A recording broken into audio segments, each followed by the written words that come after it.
Welcome to Pure Hustle Podcast. I'm Mike.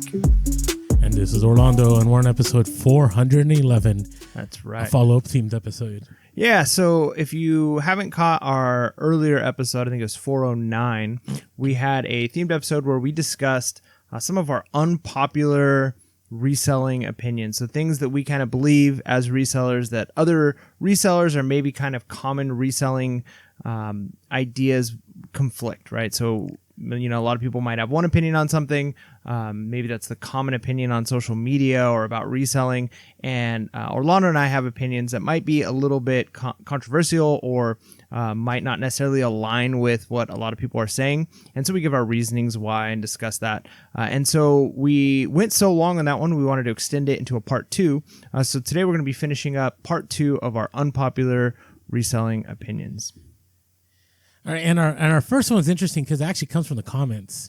So this didn't come from us brainstorming or anything. Charm City Picker commented this, and I thought it was good for discussion. I thought it was an unpopular opinion, depending on who you talk to. And the opinion is that reselling isn't about hustle culture or grind culture, which is kind of funny because our podcast is Pure Hustle Podcast. Instead, reselling is about buying your time. Yeah. No, I think that's good. What do you land on that, Mike? Yeah, I think it's a little bit of both. Like reselling culture, like at large, reselling is definitely sold as, you know, it's this grind, it's this hustle. And I do think that is a big part of why a lot of people get into it. And I think that's a big part of what you need to do in order to like accelerate into further places. But I think what we're trying to get at by saying this is reselling doesn't have to be that. In fact, for a lot of people, the reason you resell isn't because you're trying to make six figures and work 60 hours, 70 hours, 80 hours a week and you know, Gary V it all the time. I'm going harder. You're not going hard enough. You know, that's not always what everybody should be doing. One of the reasons people get into reselling and maybe one of the most important reasons is people are trying to, like was said here, buy your time back and say, hey, I can work 35, 40 hours, maybe 50 hours a week. And maybe I'm making the same amount I was making when I was only working 40 hours at 9 to 5, but I can kind of work when I want to work. You know, my kid's got a soccer game. My family's coming in from out of town. I can adjust my schedule around what's most important and still be working at reselling. And so that's not as flashy thing to say, right? Like most people aren't going to, I mean, one of the reasons we're not like the biggest or a bigger YouTube channel when it comes to reselling or even podcast is we're not trying to push this like, you listen to us, we're going to teach you how to make six figures. You sell these 3 items. 7 figures now. Yeah, that's not what a big part of what Pure Hustle Podcast has always been is, yes, like you can do that and we'll talk about those aspects. But a big part of why we do what we do is because just like was said here is you can buy your time. I resell because it gives me free time, free ability to kind of do the things that I find most important to do. And that's not as flashy of a thing to say, and that's not going to get you as many views and clicks. It's not as clickbaity. But for a lot of people, that's reality, and that's maybe something that needs to be talked about and to make a healthier culture, because a lot of people feel like, if I'm not working 60 hours a week, if I didn't 10x what I sold last month, if I didn't find the newest, hottest items, and I'm not now getting into a warehouse and if I'm not meeting these benchmarks, man, look at all these other resellers. They're doing that. I must be a bad reseller. But that doesn't have to be your end all goal. And I find it that you can be wealthy without making a ton of money, right? In the sense that you're wealthy with your time, right? Because wealthy people, right, if they have enough money, they don't always have to work, right? You know, we had Robert Kiyosaki that we read, Rich Dad, Poor Dad, and the fact that you got to find ways to make money while you sleep. Now, eBay isn't technically make money while you sleep, but in some ways it is, right? If you have stuff listed, you know, you have stuff, you know, constantly flowing into the store and flowing out as you ship it out, right? You should have some sales that, you know, when there are those moments that you got to drop everything to go to your kid's ball game or, you know, you want to go on a vacation or something, you're able to do that and you're not super stressed about that money coming through. Now, it's not like you can do that all the time because it's not truly passive, but you could do the hustle and grind. Like you could do the, hey, I'm going to do 300 listings a day. I'm going to sell 200 items a day. You know, I'm going to make close to 7 figures a year. Like, I don't think that's possible for many. I think it's possible for maybe 0.5% of resellers to make 7 figures in reselling. And that's another unpopular opinion. unless you are someone that deals in massive wholesale, like auto parts, or like we had those guys in the line with us at eBay Open a few years ago, that they had multi-million-dollar businesses, but they sold auto parts. Or we talked to Craigslist Center about the watch guy that he knows. But as far as like secondary sellers, people that go to the bins, or people that go to thrift stores and so on like that, like 7 figures is unattainable. 6 figures is very possible. But at the same time, it's all the idea of, okay, what are you hustling for, right? And if it means that, hey, you hustle just enough to be able to buy that time, definitely worth it. So thank you, Charm City Picker, for bringing that up so we could discuss that. All right, now how about, this is kind of what I just talked about. This next one that we had on here is reselling to be rich is a rarity. Yeah.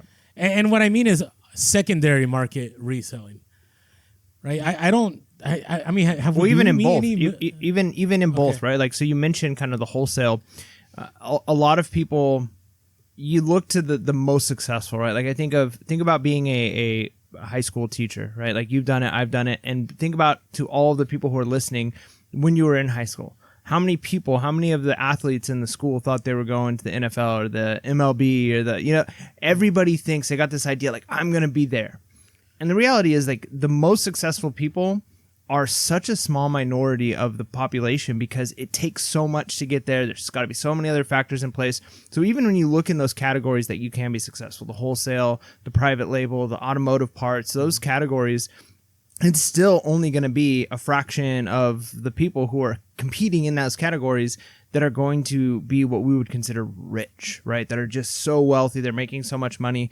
And the hard part is we often compare ourselves to those, but I think what we're talking about here is specifically, like you said, in the secondary market. And I think you're right. I think that a lot of people, and we're totally fine with this. Like, this probably, like I said, could turn some people off from the podcast, but we're totally fine saying, hey, what we're doing, we're going to teach people, we're going to talk to people. If maybe they're working a full-time job, they're trying to make some extra money.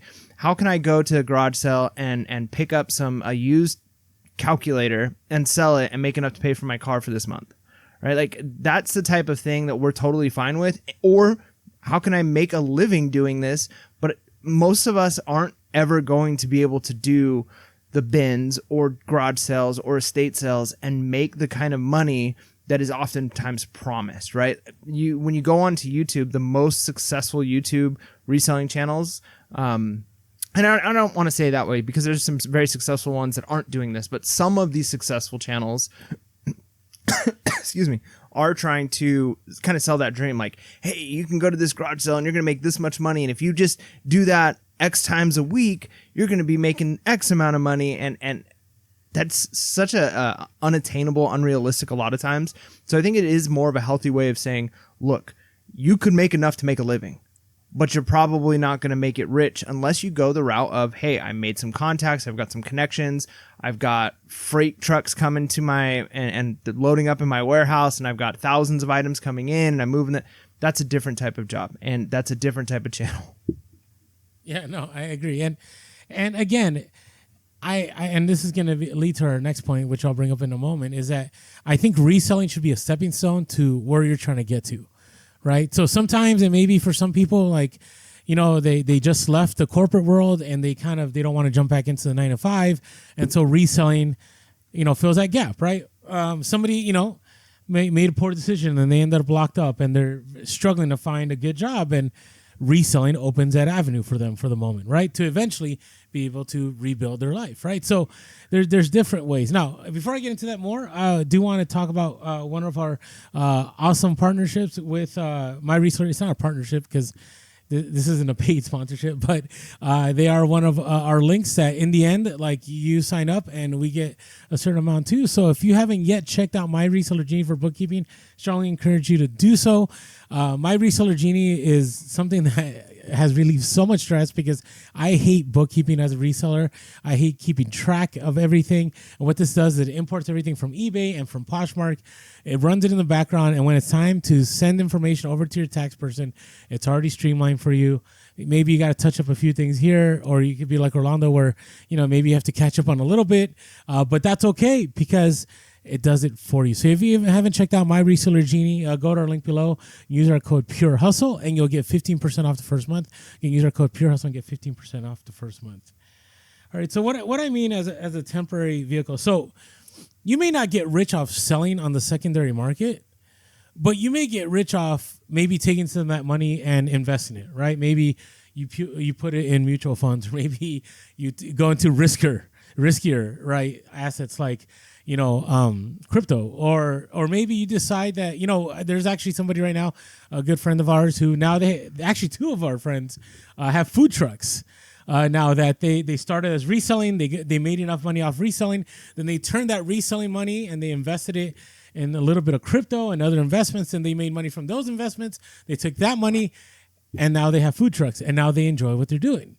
Right. Another good friend of ours, Sell Quick Ship Quick, Hugo he does real estate, right? So he was able to make a certain amount of money that allowed him, right, to establish a certain kind of business. Now he has the collateral and he's able to, do real estate. And so there's various ways that you can use this as a temporary vehicle.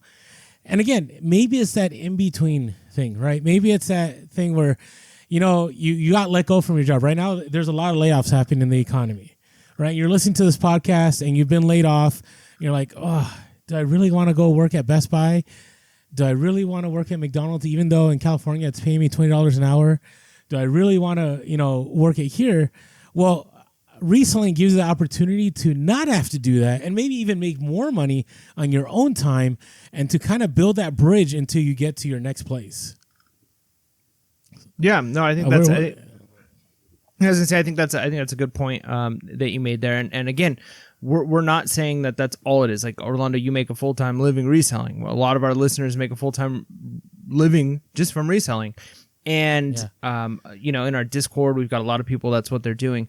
So don't get the idea when you're listening to this that Pure Hustle Podcast is saying it's only a temporary vehicle. Yeah, agreed. But I think, again, it's a good way to look at it, as it doesn't have to be the end all be all. It definitely can be a part-time thing. And again, the reselling community can create, or just any kind of hustle culture, whether you're in sales or anything else that kind of has that big hustle culture in it, can create a feeling, especially if you do what we recommend, which is be on the social medias, get your, make sure you're consuming some content that's going to help basically be some development for you and help you learn and grow.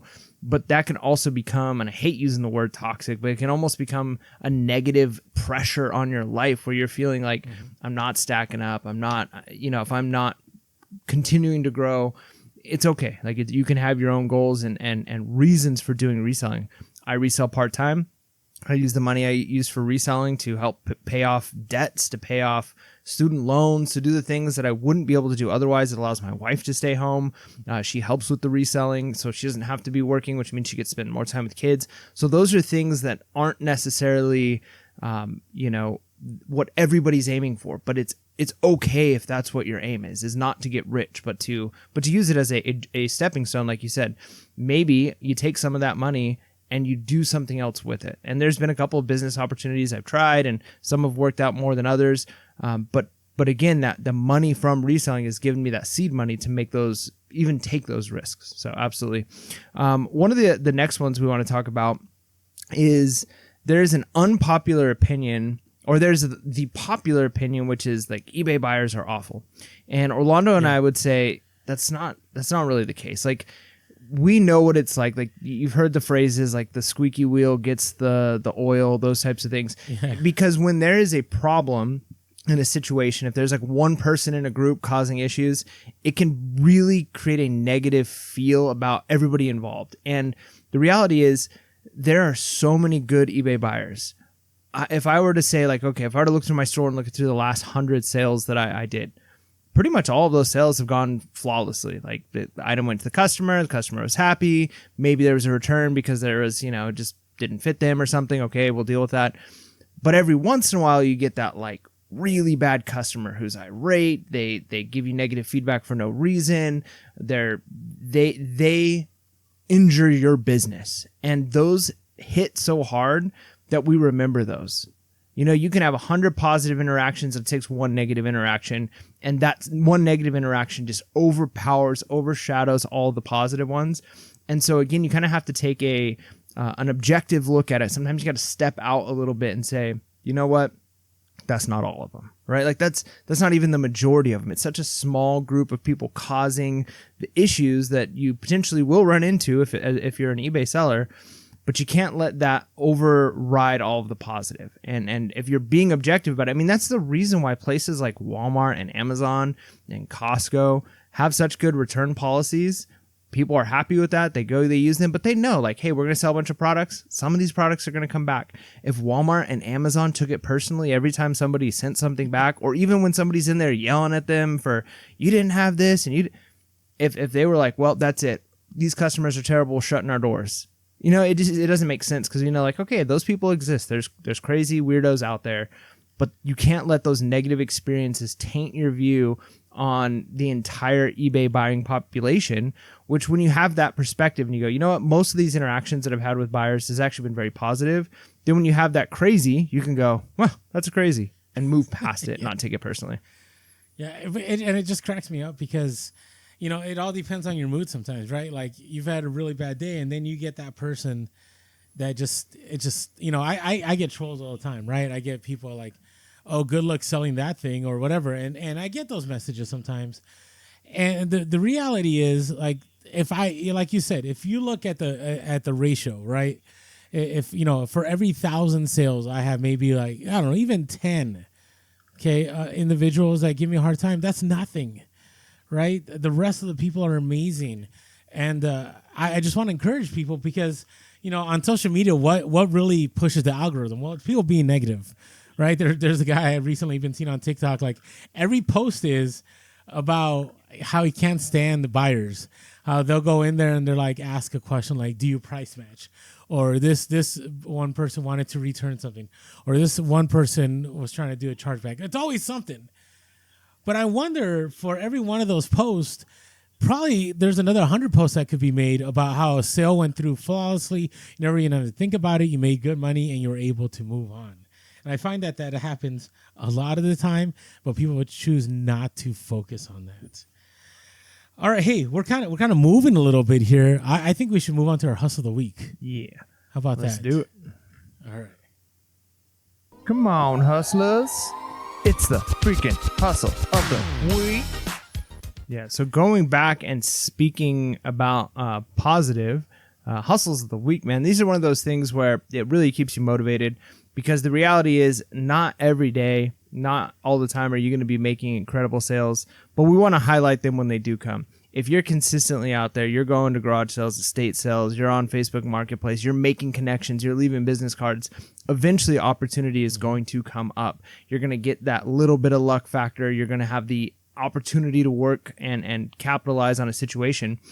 And when those happen, we want to celebrate them because that's the kind of stuff that can keep you motivated, especially if you have been having some negative experiences or you're just not getting the sales you're hoping to get, because you never know, that big sale can be right around the corner. So our first one comes. And hold on. Can I interrupt you for a moment? This is usually something we should share for the update episode, but I want to share it now so I don't forget by the time we do our update episode. So part of our hustle of the week is that there's always opportunities around the corner. Like always, right? And you never know, right? If you're consistent, right? There's no such thing as luck to success, right? I mean, yeah, people end up in fortunate situations every once in a while, but the reality is, if you look at people that really do well, right, they had to be consistent. Now, Mike, what is the one thing I tell you that if I had to sell these items all the time to be successful on eBay, I would just quit? What is that item? Do you know what I'm talking about? I don't know about one item, but you made that. I mean, we talked about what, like toilet seats? Right? Like, is like an example? Yes, toilet seats. Okay. All right. So this is pretty close. So the other day I'm at the post office and I'm dropping off a package and a guy kind of looks like me. He has hair though, but he's, older gentleman, has the Santa beard going. And he's like, hey man, so eBay, huh? And I'm like, yeah. And he's like, oh yeah, I've sold about $2 million on eBay. I'm like, oh, that's awesome, man. So what do you sell? Toilet lids. I was like, wow. I mean, it's not the same. It's pretty close, but But that's pretty close. Look, here's the thing, Orlando. Let's be honest, though. You say you wouldn't do it, but if somebody came to you and they said, hey, here's the deal. I can guarantee you 10,000 units every month into your warehouse, and you're going to sell 10,000 units a month, and you're going to be netting $50,000 a month, and you could basically just rolling, right? Like you've got the connections, you're almost just drop shipping these things, and you were making 7 figures a year doing it. You wouldn't turn down that opportunity. You wouldn't be like, nope, I've washed my hands, I'm done. I'm not going to take that. Like you would take that business card and you'd call them up and you'd make that happen. I think it's very possible. It's very possible. I just found it fascinating that I've talked about that so many times. And then I found somebody who's made $2 million in sales on eBay from selling toilet lids. And I don't have their business card on me, but their business card literally is like a toilet lid store on eBay. That's what it is. And it was cool. And talking about, what we were just talking about, how it's reselling the vehicle. So this individual, not only does he sell that, but he also sells other stuff on eBay, and he also owns a bar, right? So he has like multiple businesses, and we got to talking, and he's asking me like, hey, what are some things you sell? And I talked to him about, vintage clothing, vintage toys, collectible items, and so on. He's like, hey, give me your business card. I had a guy, he just bought like $7,000 worth of vintage shirts. But he's like, I always got stuff coming through. I always come up with stuff, and I'll give you a call. And I go, wow, here we go again. Like another opportunity, right? Because sometimes one of the opinions that, and we talked about this in the last episode, is that, there's nothing to source, right? There's we can't find anything. But the reality is there's always opportunities. So we exchanged business cards. I got a great story about it. I wanted to share this on the podcast because, it was very tempting when I'm like, toilet lids. Like, I just think about the packing, right? Because he had like all the styrofoam on him, but he has one of those machines that I guess like I don't know, it just packs it real easy for him, and he ships it out. And he also sells t-shirts and all this. And yeah, anyways, that wasn't my hustle of the week. That was my hustle of the week tip. And it's always try to make connections, always have your business card on you, because you never know when the opportunity is going to come up. All right, I'm done now. All right. So our first one comes from Michelle, that's me on Instagram. Or Michelle. Is it Michelle? It is Michelle, but that's me on Instagram. Went to an estate sale and found 2 sets of cast iron weights, 8 and 12 pounds, listed on eBay and sold for full price at $80 plus shipping each. The very next day, her son found similar pairs and flipped them as well. Man, that's awesome. So I'm assuming just like it says cast iron weights. So I'm assuming maybe like they're like dumbbells. Like Okay, so small dumbbells. No, that's nice. That's great. I mean, that's one of those things where weights do so well. Shipping can be a bit of a pain with those, but if they're small enough and you can fit them into flat rate, you're good to go. And yeah, man, it didn't say here how much they paid for them, but selling them for $80 each. Oh, sorry. They pay $1 a piece. Yeah, that's great. And especially because there was a time when you can kind of figure $1 a pound was what you'd pay for weights. But weight prices have definitely gone up. You're spending significantly more than that. And especially if someone's trying to, complete a set and they're looking for a specific one, you can definitely up the price. So fantastic job, Michelle. I've sold my fair share of weights, but I don't know if I've sold an 8-pound set for $80. That's a huge markup. Yeah, and remember the era of 2020 when no one could work out, right? And you were able to pick up weights and for like $2 and sell them for like over $100. Like those are crazy times. Yeah. Crazy times. I mean, they could be like rusted. Like you probably need a tetanus shot to like lift them, but you can still sell them. Like it was crazy what people were buying. Right. So, anyways, let us know in the comments. Do you remember those days? So those were good times. Well, I was gonna say those were good times. What we went through. But as far as the reseller, as far as the amount of sales, that's where the good times were. So yes, okay. All right. Anyways, moving on. We got B Games from the Discord. Okay, and if you haven't signed up for our Discord, please do so to help us out. You go to our Patreon, go to patreon.com/PureHustlePodcast, and for $5.55 a month, you help support the podcast, and part of that, you get to access the Discord, which is filled with all types of resellers. So one of our resellers here is an Amazon reseller. So B Game said, my newest hustle of the week, bought a Gaylord full of liquidated/returned Honeywell thermostats. was a gamble, but it definitely paid off. Won the auction for it at starting bid of $175 plus fees, so about $200.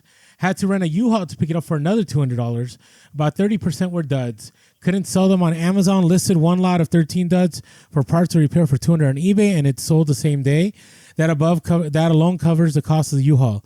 Over the past 2 weeks, while unpacking from moving to a new apartment, working my full-time job, and dealing with a giant, 6mm kidney stone, writhing in pain. Oh, it's just terrible. That's just terrible.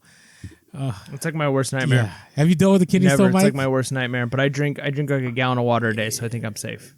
Oh my! I've only dealt with one, and it's bad. All right. Anyways, I just finished the last batch of them to send to Amazon. That's a hustle right there. Working through all that. If you want something bad enough, you'll make it happen. These things are selling super quick. Total profit of the lot after cost is, and this is just the lot. Okay, $21.50, and then whatever I get from the rest of the duds. No other retail business other than reselling can get you a 10x ROI. So here's the update. Listed almost all the duds on eBay now. Sold another 195 plus shipping worth of duds, and then ended up listing more on. Found others on Amazon. Total Amazon profit $6,492. Yeah, that makes the $200 plus a U-Haul worth it. I mean, you probably had to put in quite a bit of work to move that, especially if you needed a U-Haul. But good grief, $7,000. That's a couple months worth of salary for most people, you know? And the beauty about Amazon is that it sells fast, right? This is one of those he was saying on the Discord. I didn't want to put everything on there, but it's one of those things like you can list it and pretty much within a day or two it sells. And that's one of the things I do miss about Amazon is that on Amazon with the ranking system that they have on there, if you're able to find good stuff, like you can make your money back, within a day or two. You just got to wait for the payout. Usually it's about 2 weeks for the payout. But definitely worth doing. Nice. So nice work, B Games. Very good. All right, our next one comes from Hey Ale from the Discord. Drove by the Thule Urban Glide stroller. Drove by a Thule. So Thule is a brand name. I got that. So drove by a Thule Urban Glide stroller for free on the side of a building on my way home from work a couple of days in a row. Thought, what the heck, I'll look it up, and saw some promising comps. Listed it on Craigslist and Facebook Marketplace, and in only 15 minutes of work to clean it up, take photos, pump air in the tires, and sold it on Craigslist for $250, and that was priced to move. Very nice. Yeah, from free to $250, that right there is a hustle of the week. And when you look at all three of these that we've talked about so far, they're different amounts, right? Like you got some that come in at $80, but it's 2 items. You got one that's $250, it's 1 item. You've got another one it's close to $7,000, but it's a ton of items, a ton of work. So it when you look at a hustle, it can come in so many different forms. So whoever you are, if you're out there reselling, maybe it's that 1 item flip, maybe it's a huge haul. But again, those opportunities come when you're looking on the side of the road, when you're willing to take a gamble on something or try something new. Those opportunities show up and they can turn into some incredible return on investment opportunities. Can't beat the free 99. I remember my first time doing that. I was. This was before I actually was serious about reselling. Before the podcast, my friend and I, it was like for free, and it was like a inbox like Pioneer turntable and a surfboard, and I made like $300. It was crazy. Such a great feeling.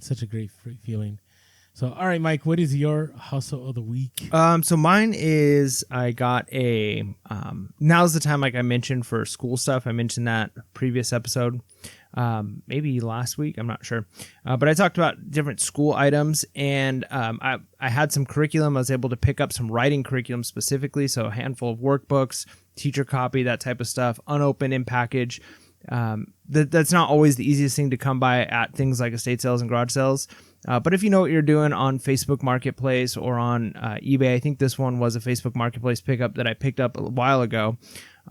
You can do really well if you're picking up the right types of curriculums, because this is the time that schools are back in session, teachers are starting to look for and plan for the year, homeschool families are beginning to plan for the year, and this was one that I was able to, I think I probably picked it up for like $5, maybe 10 for the pack. and I sold for close to 100. I think it was like $85 that I ended up selling it for locally. And local is nice because you're not dealing with the shipping and packing and all of that. You do have to meet somebody, which, you know, that takes time and energy as well. And you can get, you know, stood up, which never is a great feeling. But man, just cash in hand is a good feeling.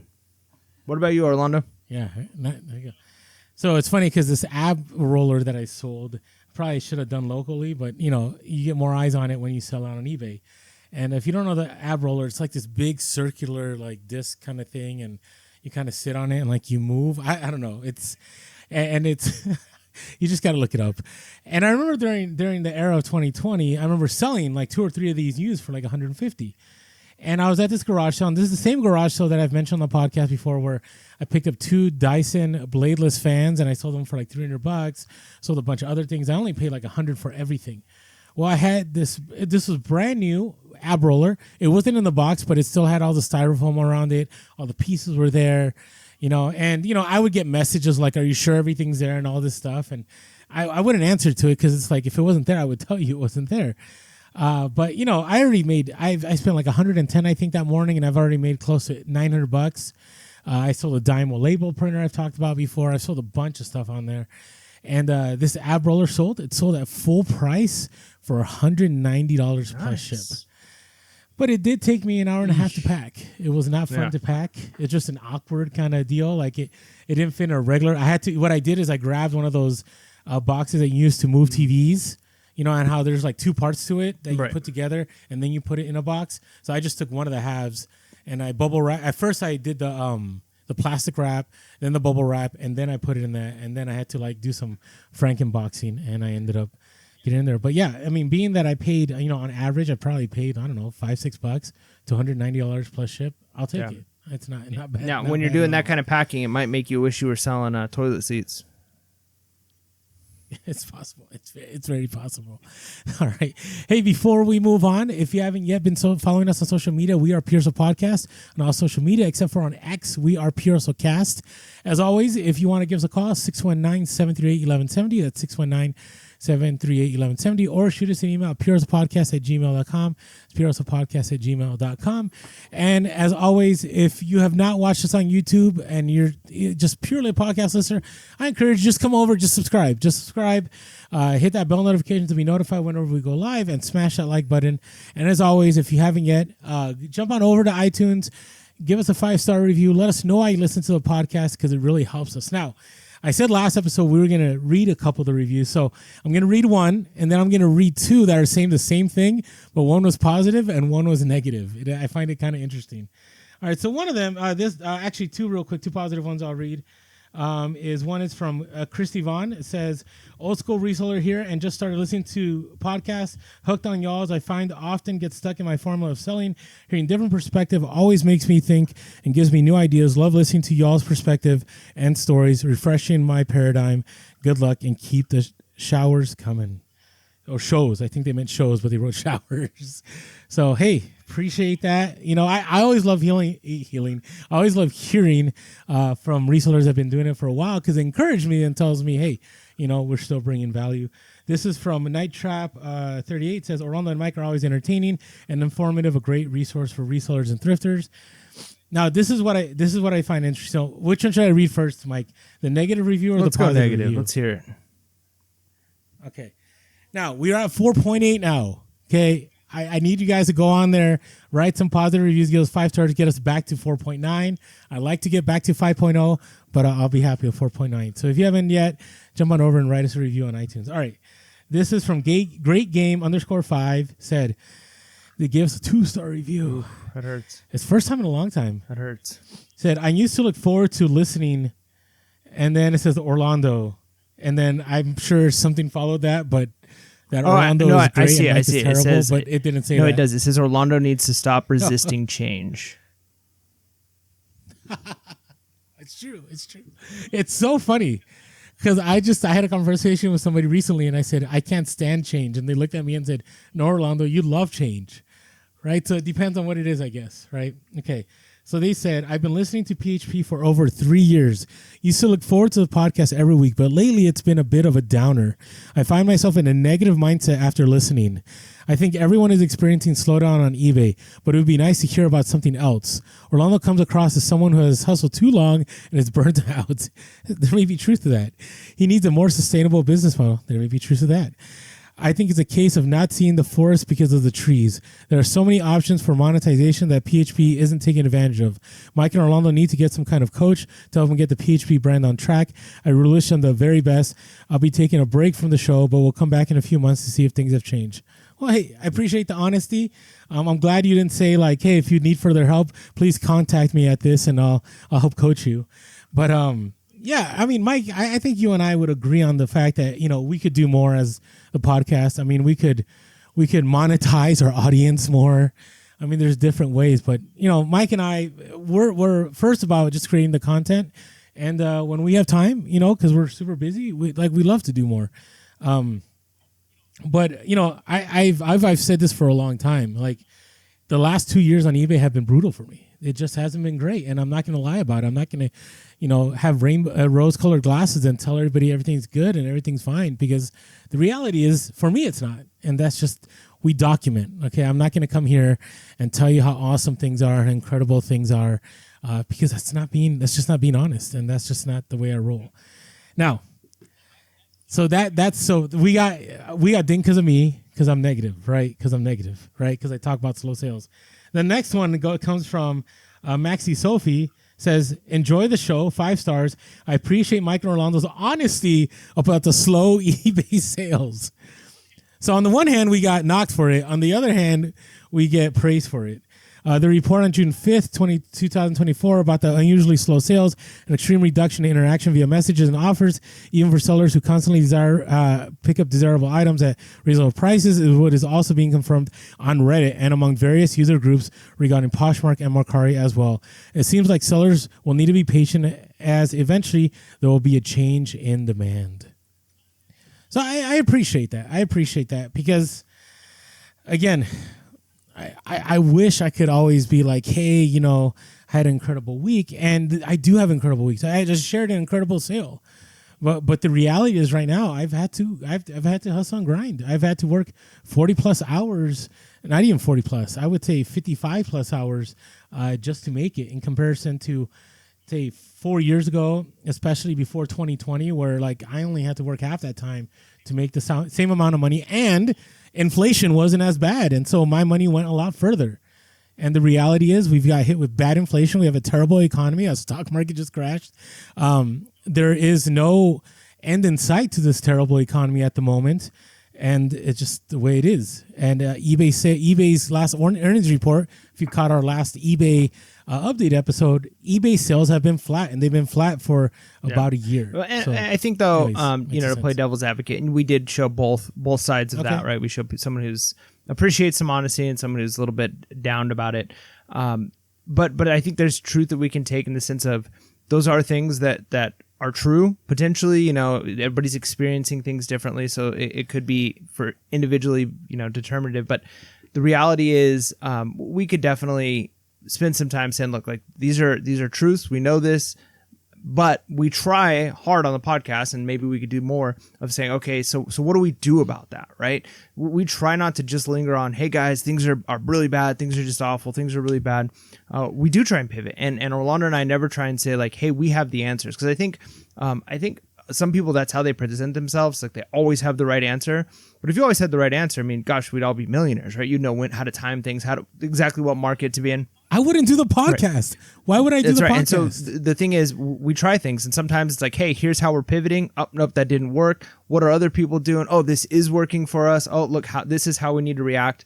And that's what we try and stay relevant with what's going on, and say, these items are down because of this, these fees are up because of this policy. Now, what do we do about it? Okay. And so hopefully that comes across on the podcast. Hopefully people do see that we do talk about some of those macro things that are outside of our control, but we try to be as focused and intentional as possible at saying, however, here's what we can do about it. There's only some certain things we can control, and those are the things that we're going to control and we're going to spend most of our time focused on, because I can't change policies at eBay. I can't change systems. I can't change anything that's going on in the economy, but I can adapt what I'm selling, how I'm selling.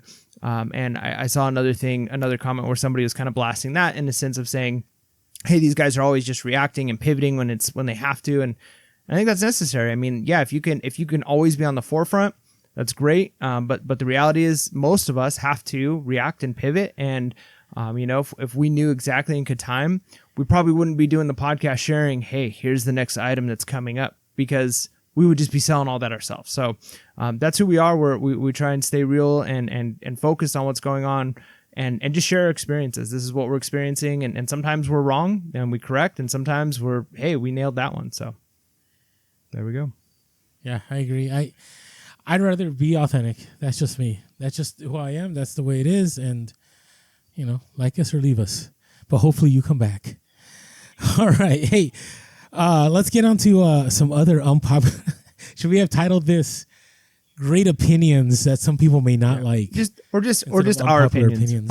Now, I'm going to read this the way you wrote it, and then I'm going to disagree with it to an extent. So you stated 99% of social media full-time resellers are not completely full-time. Now, I've been super clear from the beginning of the podcast that it kind of bugs me that in the reselling community, people think they correlate the term, or they connect the term full-time to sole income. And I don't think those two things necessarily go together. That could be your sole income and you could be full-time, but you could be full-time at something and have other gigs like we talked about at the beginning. So going with this idea that social media full-time resellers, I think a better way of wording this would be saying social media, just the resellers, that just recognizing that that's not their only source of income. In fact, for a lot of them, the social media aspect is a source of income that allows them to do the things that they're doing. Is that fair? All right. Yeah, I think it's fair. To me, it's one of those things that I always want to warn people. Like, there are so many people out there that, have a huge following, and that's great. They're good. I mean, we know a lot of them. We're friends with a lot of them, right? But I think people get this misunderstanding that these individuals, like 90% of their income comes from reselling. And the reality is it may be only 50%, right? It may be only 40%, maybe 30%. So they try to replicate what these individuals are doing. And then they, there might be some frustration going, hey, I seems like I'm doing everything this person's doing. I'm sourcing like they're sourcing. I'm listing like they're listing. But somehow, like, I can't do that. I mean, I especially warn people to be careful. I mean, we have a Patreon, but there are some people that have big Patrons, right? They charge, $40, $50, even more so, right? And let's say they have 1,000 people, right? They're bringing in a ton of revenue, right? What's 1,000 times 60, right? I mean, they charge, $60, right? So 1,000 times 60, you're talking about $60,000 coming in, okay? All right, and let's say they even have a few people on the team. Let's say they have 5. That's still $12,000 a month, okay? Just on that. So, of course, they never have slow sales. Of course, they never have a down week because they have an unlimited supply of money to go sourcing and to spend time on videos and to do things. And I just want people to be aware of that. Mike and I charge $555 a month. And, if you do the math, let's say we were to get, we don't even have, even if we were to have, let's say we had 1,000, right? Still, that's not crazy money, right? We don't even have close to 1,000. We don't even have half of that, okay?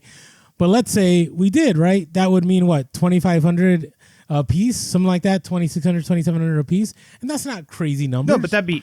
Right, so I want people. That would be, yeah, you're right. Like that, I think the perspective you're trying to put it into is like if Orlando and I wanted to, we could change the podcast and run down that method. But the reality is, we'd probably have to compromise on how we resell. Now, that doesn't mean that the resellers who have the big followings and Discords, our shows would be totally different. But the reality is, we're not trying to say that those people don't deserve what they're doing, right? Like they have the following they have a lot of times, because they know what they're talking about, and people are, if people are getting value out of what they're paying for, then absolutely it's a great thing. They may actually have way, way, way more knowledge than we have, and I'm sure a lot of them do. So we're not saying that they're grifters or they're scammers, but I do think it's a good idea to keep in perspective. And I've used this analogy, I think, just to make it a little bit more basic. we average, maybe 500 to 1,000 views on a YouTube video. And I've done the math with the amount we make per video, and if we were getting 10,000 views per video, we'd be getting potentially a couple $100 a video.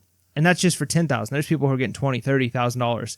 So if you knew, hey, I could go and spend $400 at a garage sale, buy a bunch of stuff, make a video, and I'm going to make $400 or $500 easily off of this video, then really that garage sale with all that stuff I picked up is free. So it allows you to take different risks. And so you can't compare yourself with how you're sourcing with, man, I wish I could just go and do full buyouts the way they do and take risks. And they found some things when they started going through it that were worth a bunch of money. That might not be the model that the average person should be doing, because they don't have that fallback. They don't have that safety net of, well, even if I don't make anything or I break even on this, hey, I made a bunch of money on a YouTube video. Even Orlando and I, we if we have a really good YouTube video, it's like, hey, over the course of 2 years, we made $100 on this YouTube video.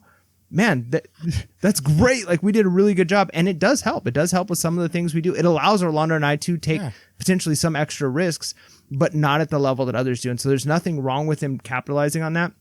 But just keep your perspective on, you can't imitate their model exactly because you don't have the same scenario and situation that they have. Like, if I had somebody bankrolling me, if I knew that, like, hey, I've got like I have a rich uncle and he's going to give me $1,000 a month that I can spend on reselling, my reselling would look different. Mm-hmm. Yeah, I agree. That's all I wanted to say. That's all I wanted to say. And I think you said it more eloquently than I did. So I appreciate that. All right. Hey, our next one here. This one, I think we've said this a lot, but lack of inventory, I think it's just a lack of motivation. Like, whenever people say I can't find anything, and I don't hear that as much. I used to hear it a lot. I would say in the early days of the podcast, people were like, oh man, there's nothing in my town. Like, right now, there are so many possibilities. I mean, you can go to garage sales, you can go to the bins, you can go to thrift stores, you can go to auctions, you can go to online auctions, you could go, online. You can source off of eBay to sell on eBay, source off of a car to sell on eBay, source off of Poshmark to sell on eBay, source off of eBay to sell on Amazon. I mean, I think you could go to the outlets. You could go dumpster diving. We just talked about you could go into landfills, according to some news sites. I mean, there's so much opportunity, and if you find yourself, I would say, if you listen to a reseller on social media and they're saying they can't find anything to sell, like, I would just stop listening to that person. Like, that's just, now if they're documenting and they're brand new and they're saying, hey, I'm struggling, that's understandable, right? Because we've all been there. I've been in that scenario. I remember when I first started reselling, I remember going to a Salvation Army and I looked up so many items on my phone, and after 2 hours, I was like, there's nothing here. But had it been Orlando of 2024 going in there, I would have found something within the first few minutes without even using my phone, right? So it's a knowledge base. I'm just talking about when you get to a place like, I'm not going to go out to garage sales. I'm not going to find anything. There's always an opportunity. Even if you wake up late to garage sales, I thought this was kind of funny.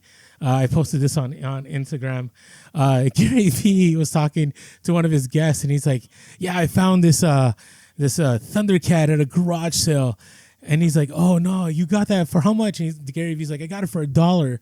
And he's like, and Gary Vee's like, yeah, all the real garage sellers know to get there, garage sale buyers know to get there at 8:30 in the morning. But I got mine 11:17 p.m. And I think he meant a.m., but he kept going. He's like, 11:17 p.m. and stuff was still there.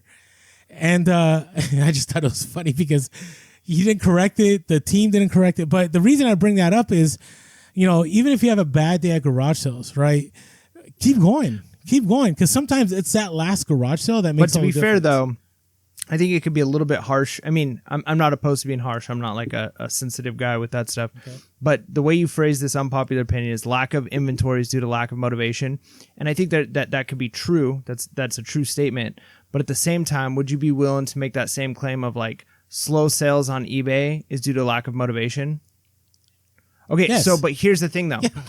Once you start looking at it in context in the picture, we've also been accused, and you admitted yourself, that you can say, like, man, things are really slow right now, the economy's bad, this is bad. So, yeah, you could say, like, you could always hustle harder and make ends meet, But if you're working twice as hard as you used to have to work to make the same amount, I don't know if it's just lack of motivation, because not everyone's motivated to always every single month or every single year have to double their output, in order to get the same amount of input, or, how much they're working in order to get the same amount of money coming in. So it could be lack of motivation, or it could just be other factors that are making it harder. So it could also be true that it used to be easier to source certain items, certain things, and now it's harder. There's truth to that. Yeah, that is truth. But yeah, I would say even for myself, like if I truly had, right, the desire, right? You've heard people say before, like, you can't teach hungry, right? So I'm at a place right now where I can't motivate myself any further. Now, the one thing that would motivate me is if I couldn't pay my bills anymore. If I couldn't pay my bills anymore, I would be like, hey, Mike, don't text me, don't talk to me. Like, I'm gonna work 16 hours a day to make this happen. I don't care how much it takes. I have kids I need to take care of. I need to make it happen. Now, I'm not in that place. I'm still able to pay my bills. Things are interesting, but they're not terrible as they can be. And so I blame the slow sales. Part of it is because of my lack of motivation. Yeah, do I have to work twice as hard? Sure. But I can maybe work 2.5 times harder than I did before. And maybe that would make the difference. That's all I'm trying. It all depends on which motivational speaker you're listening to, right? David Goggins would say it's all my fault, right? It's I'm being lazy. I'm being, soft. Yeah. Or the opportunity cost just isn't worth it anymore, There's that too. There's that too. You're right. All right, what do you think about this? Calling eBay is a waste of time. I would have said probably a few months ago, I would have disagreed with that, because I had a lot of positive experiences calling eBay in the past. But I think from a couple of recent ones I've had, and then also just the overwhelming anecdotal responses in our comments of people in our Discord, I think this is correct. I think that there was a time when contacting eBay to get negative feedback removed, to deal with a buyer issue, was a no-brainer. It almost always ended in your favor. It was a relatively simple process, and it seems like more and more that's not the case. And so, I would say, as of now, as of all the experiences that I've seen myself or in others, it probably is a waste of time for calling eBay, unless unless it's not, right? Like, there could be an opportunity where it does work out. You have no other opportunity or no other choice but to contact them, and maybe it works out in your favor. But a lot of times it's not gonna be what the outcome that you're hoping for. Yeah, I have found that in the last, not even 6 months, last year, I've been better off just trying to resolve things with the buyer. And I've said this before, like, sometimes I have to, like, pay them off, right? I have to be like, listen, I know you're unhappy about this. I know things didn't work out. Listen, let me just refund you. I'll give you a coupon for an extra 20% off any item in my store. This is my primary way of making money. I really would love for you to, if you could update the feedback. And I've had it happen. I've been able to keep that 100%. I have one neutral right now.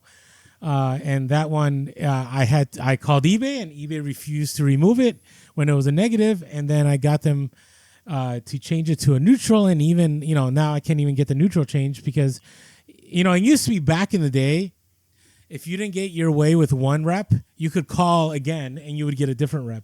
And you could do that multiple times until you finally got somebody that would side with you and would fix the issue. Now, they definitely keep more meticulous notes. And I've had them tell me directly, like, oh, yeah, you called yesterday at this time. We've already said we couldn't change it, so we can't change it. Or we're back in the day, I don't know, for whatever reason, they didn't do that. They would just listen to it like it was the first time. Even if you're concierge, I don't believe it's worth it. Concierge used to do this thing where they give you at least 5 removals of negative feedback over the year, as long as you were like a top-rated seller and you sold a certain amount of items. But they removed that. And so, overall, I just, I think eBay isn't too bothered by the fact that we say it's a waste of time, because they've been downsizing anyways, and they've established policy that says we can't help you. And so, I know a lot of people that are always like, I called eBay and I called eBay and I called eBay, and I'm just like, you're better off trying to work with the buyer, and then if things don't work out, just go list more, go source more, do something that'll make you money. And maybe over time, your metrics will change things and it won't matter anymore that you got a negative metric. Or even, I hate saying this, a negative feedback, hoping that I never get one, but I know the day is coming. All right, Mike, I know you agree with this. There are no secrets to reselling. Yeah, that's right. There's reselling. It's basic economics. It is buy low, sell high, right? It is getting out there, going to the garage sales. It's learning new niches. There's not, a lot of times people, in pretty much anything, everybody wants something secret. Think about the easiest thing, the easiest analogy is, I always use is like having to do with fitness. It is not a secret how to lose weight. It is not a challenge. It's not rocket science, right? It's you eat less than you move, right? You move more than you're eating, you're gonna lose some weight. Now there's some other things that can play into effect with that, but that's the basics of it. And everybody wants the secret, right? Like, well, what if I do this? What if I only eat at this time of day? What if I only eat these types of foods? And you can try and twist and do everything you can. Everybody's looking for the magic bullet, the secret thing. And there really isn't that in reselling. It's work. It's am I learning niches that sell? Am I buying items that are in demand at less than they sell for on eBay? Am I listing them and selling them? Like it is not rocket science. Now, that doesn't mean it's easy, right? Like it is still a hard thing to do. Losing weight is mentally taxing. It is challenging to do.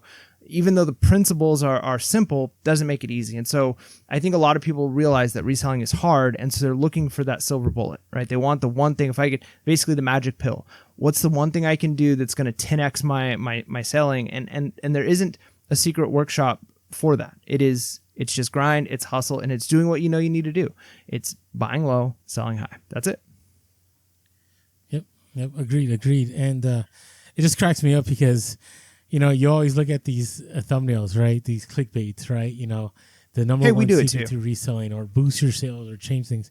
I know we do it too. I know, but the reality is, honestly, most people have no idea. They have the basic idea, right? Buy low, sell high. Make sure you're consistent. Make sure that you're offering this, offering that. Make sure your pictures are good. All this, but the reality is, right? Those are all things that we're hoping will eventually trigger the algorithm to bring us sales. But the overall is buy low, sell high, buy items that people want.